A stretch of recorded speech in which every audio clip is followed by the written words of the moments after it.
ಆಹಾ, ಇದಲ್ವೇನ್ರಿ ನಿಜವಾದ ಸಕ್ಸಸ್. ನಮ್ಮ ಯಶ್ ಬಾಸ್ ಅವ್ರು ಪ್ರೂವ್ ಮಾಡಿದ್ದಾರೆ ನಿನ್ನೆ. ನೋಡಿ, ಇದು ಪಕ್ಕದ ಸ್ಟೇಟ್ ಅಲ್ಲಿ ಟಾಕ್ಸಿಕ್ದು ಪ್ರೀ ರಿಲೀಸ್ ಇವೆಂಟ್. ನಿಜ ಹೇಳ್ಬೇಕಂದ್ರೆ ಅಲ್ಲಿಗೆ ಬಂದಿರೋರು ಜನ ಸಾಗರ, ಜನ ಸಮುದ್ರ. ಇವ್ ಎಷ್ಟು ಹೇಳಿದ್ರು ಕೂಡ ನನ್ ಕಮ್ಮಿನೇ, ಅಷ್ಟೊಂದು ಜನ ಬಂದಿದ್ದಾರೆ. ನನ್ಗಂತೂ ಇದೇನ್ ನಮ್ಮ ಕರ್ನಾಟಕದಲ್ಲಿ ಏನಾದ್ರು ನಡೀತಿದ್ಯಾ ಇದು ಇವೆಂಟ್ ಅಂತ ನನಗೆ ಒಂದ್ ಸೆಕೆಂಡ್ ಶಾಕ್ ಆಯ್ತು. ನಮ್ಮ ಕನ್ನಡದವರು ಇಷ್ಟೆಲ್ಲ ಹೆಂಗ್ರಿ ಮಾಡಕ್ ಸಾಧ್ಯ? ಅದು ಸಾಧ್ಯ ಆಗ್ತಿದೆ ಅಂದ್ರೆ ನಮ್ಮ ಯಶ್ ಬಾಸ್ ಅವರೇ ಕಾರಣ. ಪಕ್ಕದ ರಾಜ್ಯದಲ್ಲಿ ಇಷ್ಟೊಂದು ಸಪೋರ್ಟ್ ಮಾಡ್ತಿದ್ದಾರಂದ್ರೆ ನೋ ವರ್ಡ್ಸ್ ಹೇಳ್ಬೇಕಂದ್ರೆ. ಅಲ್ಲೇ ನಮ್ಮ ಯಶ್ ಬಾಸ್ ನೆಕ್ಸ್ಟ್ ಲೆವೆಲ್ಗೆ ಹೋಗ್ಬಿಟ್ಟಿದ್ದಾರೆ. ಇನ್ನೊಂದು, ನಮ್ಮ ಕರ್ನಾಟಕದಲ್ಲಿ ಇಂಟರ್ನ್ಯಾಷನಲ್ ಆಕ್ಟರ್ ಇದ್ದಾರೆ, ಕಂದ ಅದು ಇದು ಅಂತ ಹೇಳ್ಕೊಂಡ್ಬಿಟ್ಟು ತುಂಬಾ ಟ್ರೋಲ್ ಮಾಡ್ತಿದ್ದಾರೆ, ತುಂಬಾ ಬ್ಯಾಡ್ ಆಗಿ ರಿಯಾಕ್ಟ್ ಮಾಡ್ತಿದ್ದಾರೆ. ಇದಂತೂ ನಿಜ ಸರಿ ಇಲ್ಲ.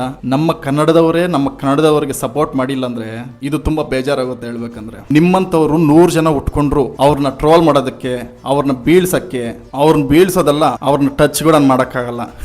ಅದು ನಮ್ಮ ಯಶ್ ಬಾಸ್. ಇನ್ನೊಂದು, ನನ್ಗೆ ಯಾರೆಲ್ಲ ಸಪೋರ್ಟ್ ಮಾಡ್ತಿದ್ದೀರೋ, ನನ್ನ ವೀಡಿಯೋಸ್ನ ರೆಗ್ಯುಲರಾಗಿ ಯಾರ್ಯಾರು ನೋಡ್ತಿದ್ದೀರೋ ದಯವಿಟ್ಟು ಫಾಲೋ ಮಾಡ್ಕೊಳ್ಳಿ. 10K ಫಾಲೋವರ್ಸ್ಗೆ ತುಂಬ ಹತ್ರದಲ್ಲಿದ್ದೀನಿ. ಒಂದೇ ಒಂದು ಫಾಲೋ ಮಾಡ್ಕೊಳ್ಳಿ. ತುಂಬ ಥ್ಯಾಂಕ್ಸ್ ಸಪೋರ್ಟ್ ಮಾಡೋರಿಗೆಲ್ಲ.